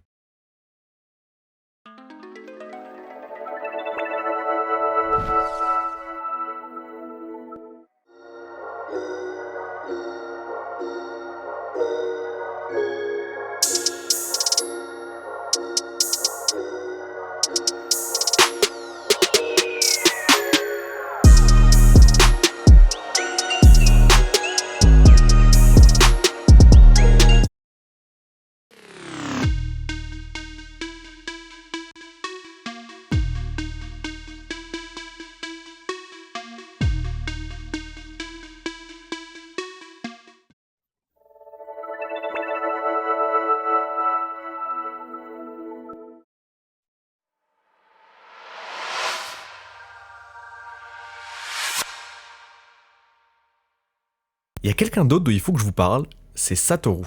Alors lui, c'est le crack. Quand il est allé au lycée, il a bossé à côté à la plonge pendant des mois pour économiser pour enfin s'offrir une HP 65, qui est une calculatrice. Décidément, satanée calculatrice. Mais c'est pas une calculatrice avec laquelle on passe le temps dans le Shinkansen, c'est pas non plus une calculatrice avec les jeux de Gunpei, mais c'est la première calculatrice avec laquelle on peut coder. Et donc au lycée, il commence à créer ses premiers jeux qu'il partage avec ses amis. Et toujours au lycée, son père lui achète un Commodore. qu'il va décider de démonter, parce qu'il était trop curieux de comprendre comment fonctionne un ordinateur. Et ce Commodore en question, il s'avère qu'il est extrêmement proche en termes d'architecture de la NES. Ça aura son importance plus tard. Une fois à l'université, avec des amis à lui, ils vont louer un appartement à Akihabara pour passer leur temps à coder et à créer des jeux. Puis, au bout d'un moment, à force d'être un crack, il finit par se faire repérer et on lui propose un poste dans un studio de jeux vidéo, HAL Laboratory. Il était encore pendant ses études, donc il va bosser chez eux en alternance. Et donc, pour ça, son père va arrêter de lui parler pendant 6 mois. Parce que, selon lui, Satoru, il a trop de talent pour travailler dans le jeu vidéo. Bon, Satoru, c'est pas ça qui va l'arrêter, et les premiers projets, ça sera surtout des adaptations de jeux d'arcade. Donc, voilà, faut prendre des jeux d'arcade, et faut les rendre compatibles sur les consoles de salon. Les éditeurs, ils ont la flemme de le faire, et donc, ils demandent à HAL Laboratory. Pour le moment, c'est pas très excitant, mais c'est pas grave parce que ça va vite changer, parce que Nintendo veut faire un jeu de golf. Ils se tournent vers HAL Laboratory, mais c'est pas par choix. C'est parce qu'ils ont dit à tous les studios du Japon, est-ce que vous voulez bien créer un jeu de golf avec nous ? Et ils ont tous refusé. Faire tenir 18 trous dans une seule cartouche, c'est impossible. Il y a clairement pas assez de mémoire pour ça. Laissez tomber. Alors quand Nintendo vont voir HAL Laboratory, vraiment, c'est la dernière roue du carrosse. Et donc Nintendo leur propose, et Satoru, lui, il voit pas un jeu de golf. Il voit un challenge. Satoru, il va inventer spécialement pour ce jeu une nouvelle méthode de compression des données de sa propre création. Et il va faire tenir les 18 trous dans le jeu. Vous vous rendez compte ? 18 Et c'est pas du tout son dernier exploit. Par exemple, pour le jeu F1 Race, il va créer une méthode qui permet d'afficher un fond en parallaxe. Quelque chose que tout le monde pensait impossible sur NES. Et comme ça, avec Nintendo, ils vont créer tout un tas de jeux, notamment Earthbound, Balloon Fight, et un petit personnage rond et rose. Je vous ai dit, Satoru, c'est le crack. Et c'est pour ça que, quand HAL est au bord de la faillite avec des milliards de dettes à cause de mauvaises décisions des dirigeants, Nintendo va proposer de racheter et de sauver la boîte à une seule condition. Que ce soit Satoru Iwata qui devienne le nouveau président de HAL.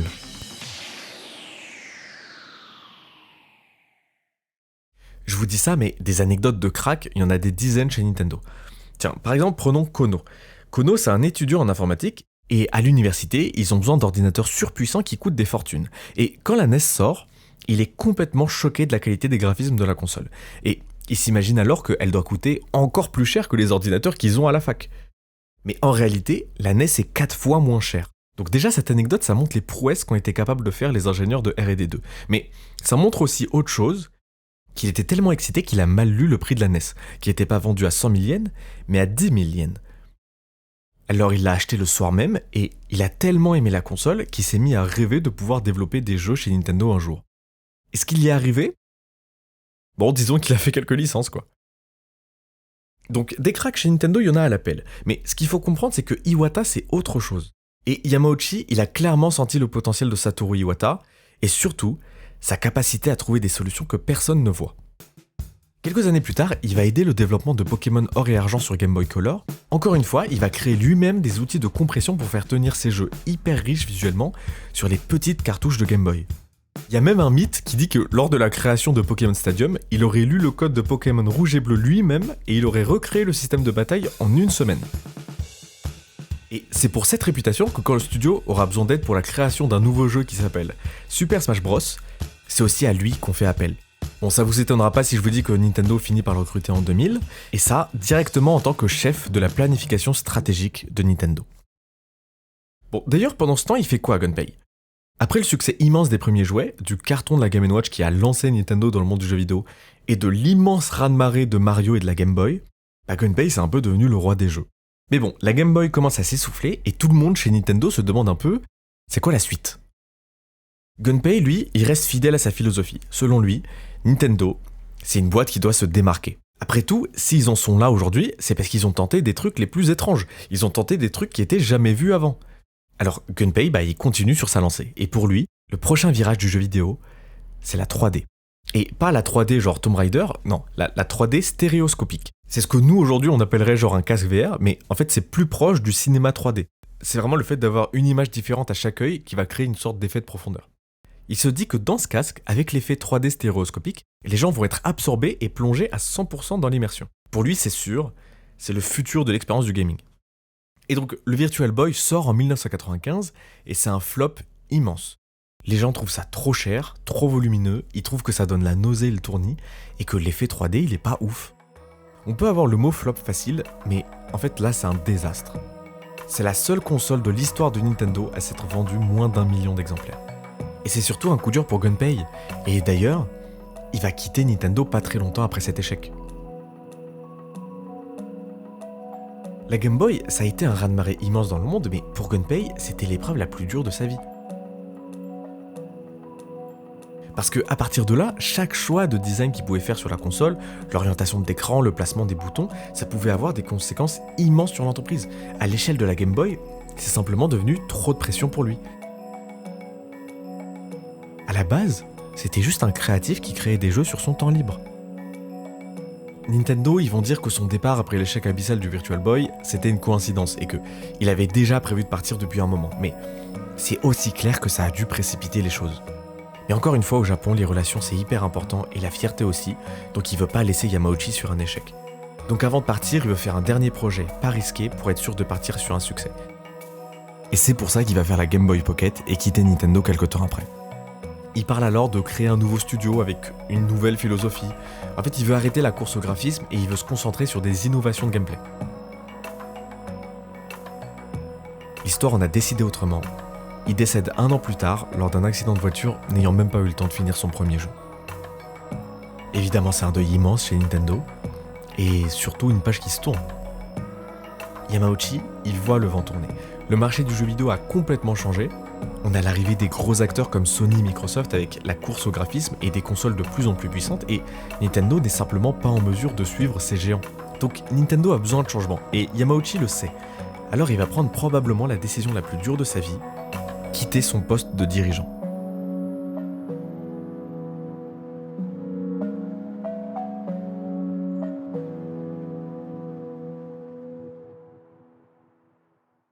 Donc qui pour remplacer Yamauchi au moment où Nintendo vit son heure la plus difficile?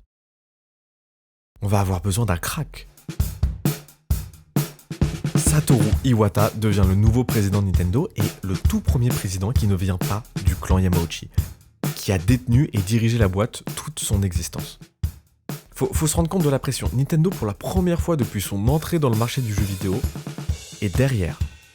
Sony a un succès immense avec la PlayStation, le géant Microsoft est rentré dans la danse avec la Xbox, les ventes de la Game Boy et la Dreamcast sont très décevants, vraiment très décevants. Il va falloir quelque chose de gros. C'est l'avenir de Nintendo qui se joue. Après les échecs sur les consoles de salon, Iwata il se dit qu'il y a quelque chose à faire sur le marché des consoles portables. Après tout, c'est le seul marché sur lequel ils sont encore leaders. Mais ça sent pas bon parce que des rumeurs indiquent que Sony, clairement leader, est en train de travailler sur une PlayStation portable. Le but de Sony, c'est de pouvoir remporter les jeux PlayStation partout avec soi. Ce serait une console avec une puissance jamais vue sur du portable, des jeux en 3D avec des graphismes de zinzin. Tiens, ça me rappelle un truc. Iwata, il sait qu'il peut pas combattre Sony sur ce créneau-là. Et si on peut pas être les meilleurs, on va être les plus différents. Et c'est bizarre parce que ça devrait être l'inverse. La boîte a failli se cracher parce qu'ils ont tenté d'être trop innovants justement. Et je crois que c'est juste dans l'ADN de Nintendo. Ou alors ça vient de quelqu'un. Ou de plusieurs. Satoru, il a une grande différence avec Yamauchi, il est beaucoup moins rigide et beaucoup plus ouvert aux propositions. Donc il va réunir les meilleurs ingénieurs de Nintendo et ils vont brainstorm avec un mot d'ordre. Il faut innover. Donc ça envoie des idées dans tous les sens et c'est là que l'idée d'une console à 2 écrans émerge. En référence aux 2 écrans de la Game & Watch. Franchement, dans la salle, tout le monde est sceptique. À l'époque de la Game & Watch, le marché était différent. Aujourd'hui, les consoles sont très standardisées et les gens s'attendent à ça. Un écran et des boutons. Satoru aussi, il est sceptique. Il trouve qu'il manque quelque chose. Et une autre idée émerge, et si le deuxième écran, il était tactile? 2 écrans, c'est étrange, parce que comment tu peux exploiter les 2 écrans simultanément? Mais avec le tactile, tout change. Parce que le deuxième écran, ça devient un outil d'interaction avec le jeu. Ok, qu'est-ce qu'en pensent les autres ingénieurs? Bah, ils trouvent que c'est très risqué. Même Satoru lui-même le sait que c'est risqué. Parce que Sony, ils vont pas prendre de risques, ils vont juste créer la console la plus puissante possible, et rien de plus. Mais Satoru valide, on part là-dessus, et tout le monde se met au boulot. Comment on va l'appeler? On sait pas encore, mais en tout cas le nom temporaire c'est DS, pour Dual Screen. Ou Developer System. Bon, en tout cas, faudra pas qu'on oublie de trouver un vrai nom. Je sais pas, faut le mettre dans une to-do ou un truc comme ça, je pense. Ok, petit bond en avant, la Nintendo DS sort en 2004 dans une grande annonce à l'E3, et pendant que les gens pètent un câble devant la qualité des graphismes dans la conf Sony, dans la conf Nintendo, les gens pètent un câble sur les fonctionnalités.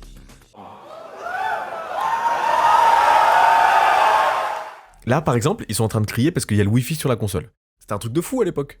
Bon, en vrai, il y avait le Wi-Fi sur la PSP aussi, mais surtout, les gens pètent un câble devant la démo de Metroid. Here's a brand new Metroid game playing on Nintendo DS.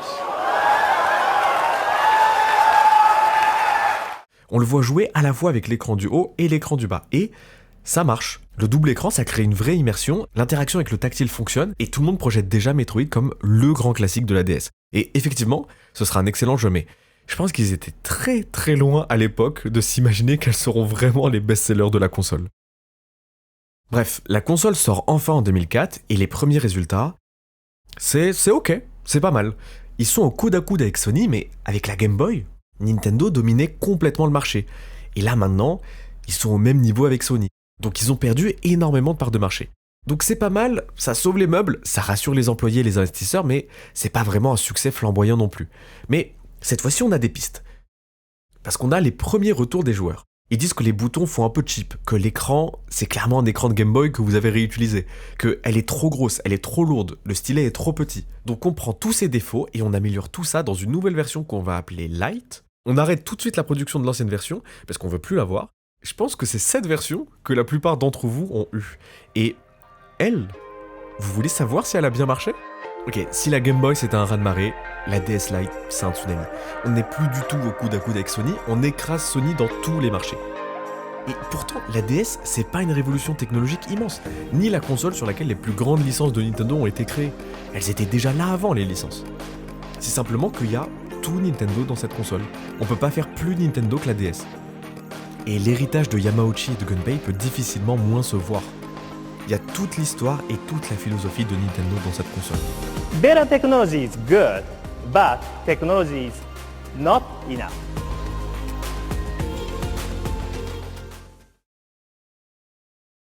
Ok, beaucoup plus tard, Satoru Iwata décède très subitement en 2015 à l'âge seulement de 55 ans. Okada, lui, il a quitté Nintendo en 2012. Yamauchi, il va décéder en 2013. Taki, après l'échec du Virtual Boy, il va décider de suivre Gunpei dans sa nouvelle aventure. Et quand Gunpei décédera subitement, c'est lui qui va devenir le président du nouveau studio. Et pour honorer son ami, il va suivre exactement ce que Gunpei voulait faire avec ce nouveau studio. C'est-à-dire laisser carte blanche aux ingénieurs pour avoir la plus grande créativité possible. Et de cette aventure va sortir la WonderSwan, qui est une console portable assez étrange et qui va quand même faire pas mal de ventes. Izushi, après le départ de Gunpei, il est devenu le nouveau directeur de R&D 1. Et il restera à ce poste jusqu'à quitter Nintendo en 2018. Et Uemura, lui, décédera en 2021. Donc Miyamoto, c'est un peu le seul restant de notre histoire aujourd'hui. Il va pas devenir le nouveau président après Iwata, mais le nouveau représentant de Nintendo. Et vraiment, qui de mieux que lui pour être l'image de ce que représente Nintendo. Et on peut se demander si la philosophie de Nintendo se retrouve toujours dans la Switch et s'ils ont réussi à garder le flambeau.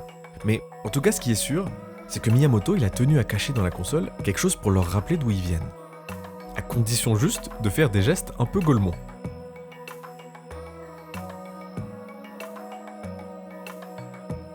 Bon, évidemment, en vrai, c'est pas des gestes au hasard. Et quand il a fallu créer un musée spécialement dédié à Nintendo, évidemment, Miyamoto, lui, il a jamais oublié la mission.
Bon, je vais vous faire une confidence. En fait, à l'époque, j'étais team PSP. Donc voilà, je sais, je suis un traître. Mais en vrai, avec le recul, franchement, je trouve que c'est vraiment les gens qui jouaient à la DS qui vivaient un truc spécial. Et en fait, je trouve que spécial, c'est un mot qui va vraiment bien à Nintendo. J'essaye pas de dire que tout ce que Nintendo fait est absolument génial. Suffit de demander aux fans de Smash ce qu'ils en pensent. Mais dans ce moment où on voit des vagues de licenciements énormes, ça fait vraiment bizarre de se rappeler que à l'époque de la Wii U et de la 3DS, donc c'est-à-dire quand Nintendo était vraiment en galère financière, Iwata, il avait préféré réduire de 50% de son salaire que de virer des gens.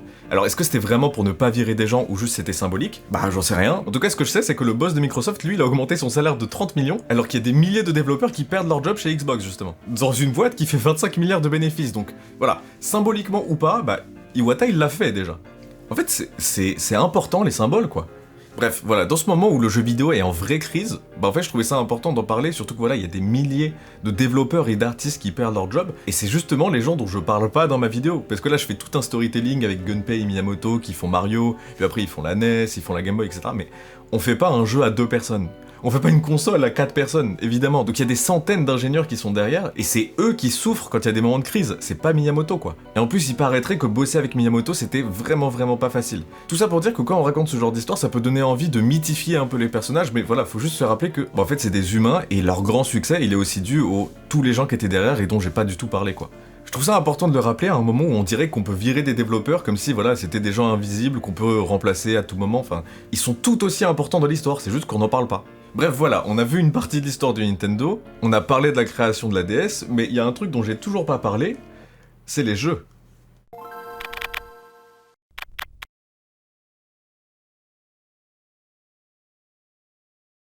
Le jeu Mario Bros, c'est un Mario Bros, quoi. Vraiment, il n'y a pas grand chose à dire en soi, quoi, c'est juste le même jeu, mais sur DS. Par contre, il y a des mini-jeux, et ça, c'est une dinguerie. En fait, j'ai beaucoup plus de souvenirs sur les mini-jeux de Mario Bros que sur Mario Bros lui-même. Je crois que tout le temps que je passais sur Mario Bros, c'était quasiment que sur les mini-jeux. Franchement, je trouve qu'ils étaient quasi tous fun, c'était marrant, quoi. Et il y avait même un jeu de gambling, mais vraiment un vrai gambling, quoi. Il y a un blackjack, il y a une roulette, c'est un vrai casino, quoi. Non mais en vrai, c'est lunaire. Frère, c'est quoi, c'est Dark Luigi? On est où, là? On est dans la cave de Bowser? Mais je comprends pas. On est d'accord que ça passerait genre 0 aujourd'hui sur une Switch? Mais bon, voilà, bref, ce jeu, il compte pas vraiment parce que, Mario Bros, il est sur toutes les consoles, quoi.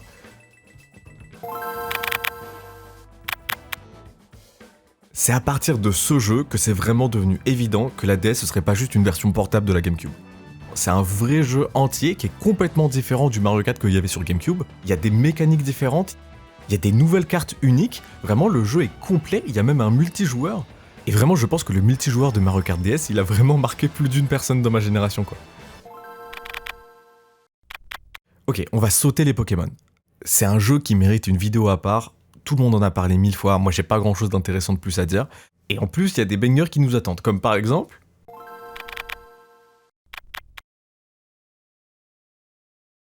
Ok, j'avoue, j'ai un peu menti quand j'ai dit banger.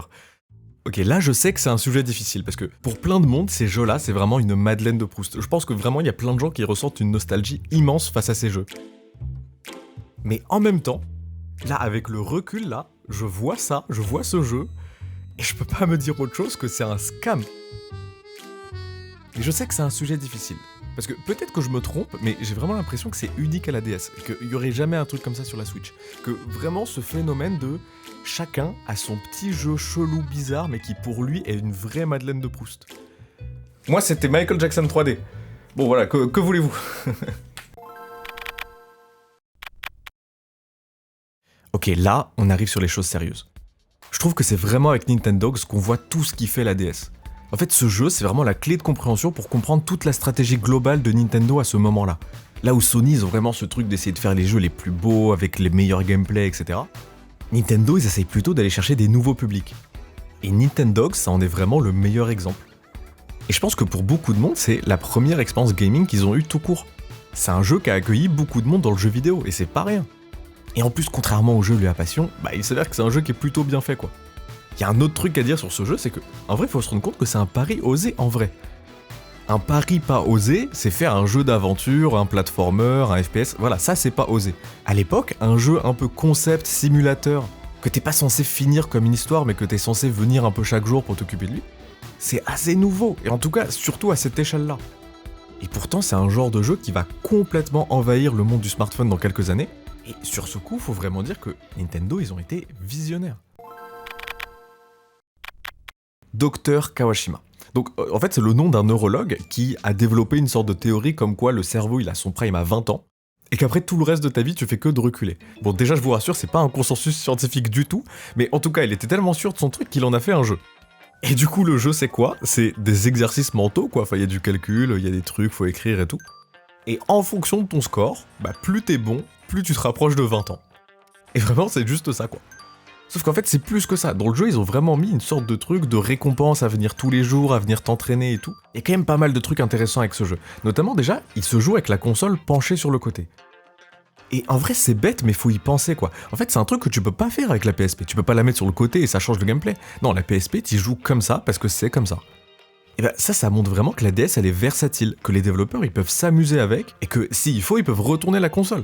Et donc, il y a des trucs qui sont hyper ingénieux pour l'époque. Et par exemple, pour le calcul mental, bah tu tapes pas sur des touches, t'écris juste le chiffre avec le stylet. C'est beaucoup plus naturel et du coup, ça permet vraiment d'ouvrir à tous les publics, même les seniors. C'est ça qui fait que la PSP peut être repoussoir pour plein de gens et que la DS est accessible. C'est ces petits trucs-là. Mais par contre, moi, ce que je me souviens surtout, c'est que ce jeu, il est pas marrant. Ça a jamais été une blague, en fait. Moi, tu me dis que tu fais des exos, tu te concentres, tu bosses dur et à la fin, il y a un score, et que plus il est bas, plus t'es smart. Non, alors là, il y a tout pour me rendre fou, quoi. Vraiment, c'était juste un combat d'ego entre familles de qui aura le score le plus bas. Et pourtant, tu te donnes à fond, tu bosses, tu fais tous les calculs, tu fais tous les traits comme il faut, et bam, 47 ans. Ce jeu, il rend fou psychologiquement. T'es un ado et on te dit que ton cerveau, il fait 47 ans. Et donc, bah voilà, on n'est pas forcément gamer, ça a jamais été un truc pour nous et tout. Puis un jour, on est piqué de curiosité par Nintendogs. Ça ressemble pas vraiment à un jeu, ça a l'air d'être un peu marrant, faut s'occuper d'un chien, je veux bien tester. Et donc on achète la console et le jeu qui va avec. Et après on entend parler d'un jeu qui s'appelle Kawashima pour entretenir son cerveau. Et on fait bah ouais, vas-y, je suis chaud d'entraîner mon cerveau, pourquoi pas. Et puis de fil en aiguille, on se retrouve peut-être même à acheter Zelda. Et peut-être bien qu'on aime bien le jeu vidéo en fait après tout.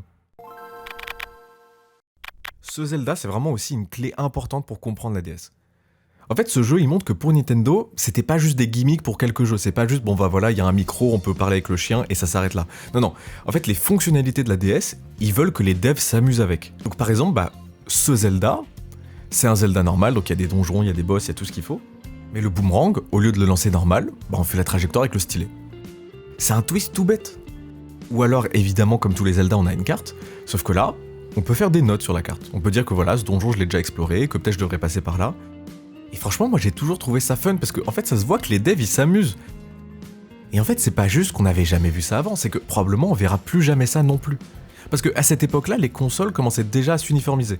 Avec globalement une manette ça ressemble à ça, une console ça ressemble à ça, et un jeu ça ressemble à ça. Mais là, on est sur une console qui prend un parti pris radical. Si tu veux faire un jeu, t'as pas le choix, tu dois faire un jeu avec 2 écrans. En fait, tu peux pas vivre l'expérience DS sans jouer à la DS. Par exemple, aujourd'hui, t'as raté Crash Bandicoot sur PS1. Bah, franchement, tu prends le remake sur PS4 et vraiment t'as rien raté quoi. Mais si t'as raté Phantom Hourglass, mais en fait, sur quelle console tu veux le rattraper? Genre, sur quelle console tu vas avoir 2 écrans avec un stylet, un écran tactile? C'est pas possible en fait. Il te faut une DS si tu veux avoir la vraie expérience de Zelda Phantom Hourglass. Voilà, dans l'histoire du jeu vidéo où vraiment ça tend de plus en plus à s'uniformiser, bah, ça fait du bien de se rappeler qu'à un moment, il y avait des consoles qui avaient des partis pris forts, qui ont poussé à la fois les joueurs et les développeurs à être créatifs avec les forces et les limites de la console. Et tiens, en parlant d'être créatif... Bon là, ok, c'est vraiment plus un jeu du tout. Et pourtant, je suis vraiment persuadé que c'est un core memory pour vraiment plein de monde. En fait, c'est genre un logiciel d'animation dans la DS. Voilà, vraiment c'est ça. Tu pouvais faire des petits dessins, les animer, etc. Mais surtout, tu pouvais les partager. Évidemment, qu'est-ce qui se passe sur Internet quand tu donnes la possibilité aux gens de partager? Ils forment des communautés. En fait, sur l'appli, tu peux voir les flipnotes du jour, et vraiment, c'était une petite communauté, quoi.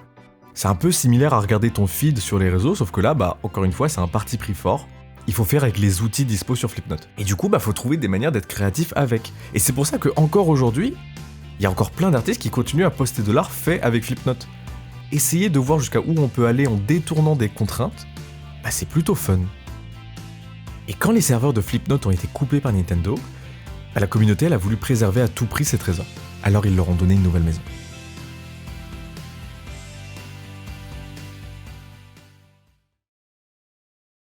Et quand il sera temps de renouveler à nouveau la formule, Iwata il va d'abord essayer de combler les trous de la DS Lite, donc notamment par rapport à la PSP, plein de fonctionnalités médias. Donc c'est pour ça qu'ils vont rajouter 2 caméras et une carte SD. Parce que le but, c'était avec la DSi, que la console, ce soit vraiment la tienne, d'où le I pour I. Alors qu'avec la Wii, le but c'était d'encourager à partager une partie avec quelqu'un. Peu importe, à la fin des années 2000, la DS arrive à bout de souffle, il faut faire une nouvelle génération. Et c'est là que Iwata va chercher des idées, encore une fois, chez celui qui a créé la philosophie chez Nintendo. Mais cette fois-ci, en s'inspirant de son plus grand échec, le Virtual Boy. Donc la même idée qui a mis en danger financier Nintendo il y a quelques années. Mais lui, il veut de la 3D stéréoscopique sans casque, vraiment juste avec un écran et c'est tout. Bon, personnellement, je sais pas quoi penser de la 3D, franchement j'avoue, je l'utilise jamais quoi. Je trouve que ça fait mal à la tête, je trouve que c'est un peu gimmick, ça apporte pas grand chose. Mais par contre, l'idée que le dernier gros projet de Gunpei, qui en plus est son plus gros échec, et le fait qu'il a été intégré dans la 2e génération du plus grand succès de Nintendo, au point même de lui donner son nom, je trouve que c'est le plus bel hommage qu'on pouvait faire. Et en fait, de manière générale, la DSi et la 3DS, ça a été vraiment l'occasion pour Nintendo de rajouter des trucs un peu grand public. Donc la possibilité de prendre des photos, de filmer, de mettre des filtres rigolos, de jouer des sons, etc. Bon, franchement, c'est des petites fonctionnalités un peu cool, mais en vrai, à cette époque-là, c'est des fonctionnalités qui commençaient à perdre en pertinence parce que, en fait, c'est la sortie des premiers smartphones. La même année, il y a l'iPhone 3GS qui sort, et le monde est en train de découvrir Tom le chat et Angry Birds. Et si vous êtes de ma génération, on a eu ces consoles à une époque où on n'avait pas de smartphone. Et pour beaucoup, c'était les dernières années d'innocence avant que la vie devienne plus compliquée, voire pour certains difficile à l'adolescence. Mais l'époque de la DSi et de la 3DS, la vie était encore simple. Et donc même si la caméra elle était dépassée parce que y avait les smartphones, pour nous, les photos qu'on a prises avec la caméra, c'est comme des petits artefacts de cette époque. Et quand on rallume la console et qu'on est accueilli avec un de ces souvenirs, ça fait comme une sensation bizarre. Un thread sur Twitter a tenté de répertorier les meilleurs jeux de la 3DS. Et vous pensez que les gens en réponse ils trouvent ça génial ? Évidemment que non, chacun y va de son petit jeu qui manque. Parce que le problème, c'est qu'il a oublié Yokai Watch. Il a pas inclus Tomodachi Life. Il a pas mentionné la guerre des têtes. Et il a pas mis Alien Bazar Mission Cretinus. Parce que la vérité, c'est qu'on n'avait jamais envie de la quitter, cette console.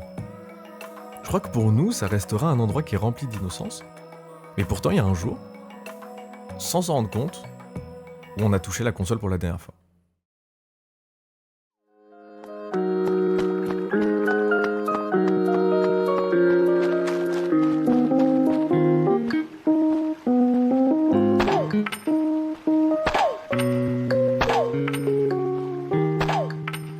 Et je crois bien que je suis le tout premier à être resté bloqué.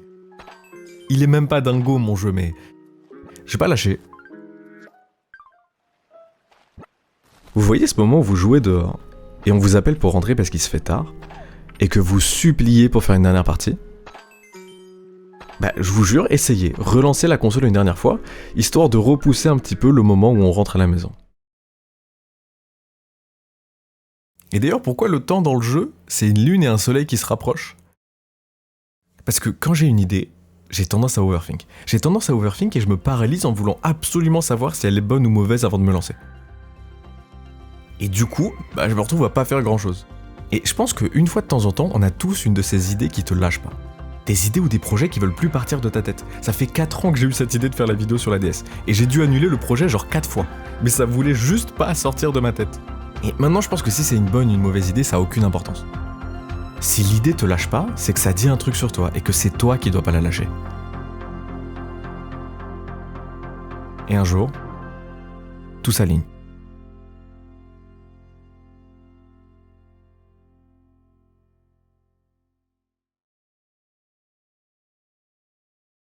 Bon voilà, j'ai tenté une sorte de format un peu hybride entre storytelling et projet, je sais pas exactement ce que ça donne, mais en tout cas c'était marrant à faire. Il y a à peu près 80% de l'histoire que j'ai apprise dans un livre, donc c'est le livre dont je parle dans l'intro où je vais à la médiathèque et tout. Le livre c'est l'histoire de Nintendo par Florent Gorge, il est exceptionnel, et en plus d'être bien écrit et d'être magnifiquement illustré, il s'avère que c'est une source primaire, c'est-à-dire que l'auteur qui est français, il est allé au Japon et il a interviewé Taki et Okada en personne, Et donc en fait, il y a plein de trucs que le monde entier a appris en lisant ce livre. Donc évidemment, il y a plein de moments de la vidéo où je fais des raccourcis Mario Kart, je fais des approximations et tout. C'est normal, en vrai, c'est pour le besoin du format storytelling. Mais si vous voulez plus de détails, il y a plein de trucs que j'ai pas racontés. Donc vraiment, allez lire ça, c'est exceptionnel. À un moment de la vidéo, quand il y a une sorte de vidéoclip un peu ending d'animé et tout, le son qu'on entend, en fait, c'est une musique d'une artiste française qui s'appelle Béa. Elle fait des sons qui sont vachement inspirés de la J-pop et elle a gentiment accepté que je puisse utiliser sa musique dans la vidéo. Donc voilà, si vous avez aimé la musique du vidéoclip, je vous conseille vraiment d'aller écouter le reste de ce qu'elle a fait, c'est vraiment vraiment cool. Les illustrations de la miniature et les différents assets qu'on voit dans la vidéo, elles ont été faites par Laura. Je les trouve vraiment trop cool et c'est dommage que sur YouTube on peut mettre qu'une seule miniature parce que j'aime les trois. Mais donc voilà, je vous les montre ici, comme ça c'est fait. Et je vous conseille vraiment d'aller voir son travail sur Instagram, ça vaut vraiment le détour, donc allez faire un tour. Et merci beaucoup à Flora qui m'a aidé sur la recherche et le choix des musiques. Franchement, si vous avez aimé les musiques qu'il y avait dans la vidéo, c'est grâce à elle. Et c'est aussi elle qui a eu l'idée du vidéoclip et qui s'est occupée de contacter Béa et de gérer tous les trucs de droit, etc. Parce que moi, j'y connais rien du tout. Donc voilà. Alors je sais que j'ai mis 1 an à faire cette vidéo, mais 2025, normalement, ça devrait être cool.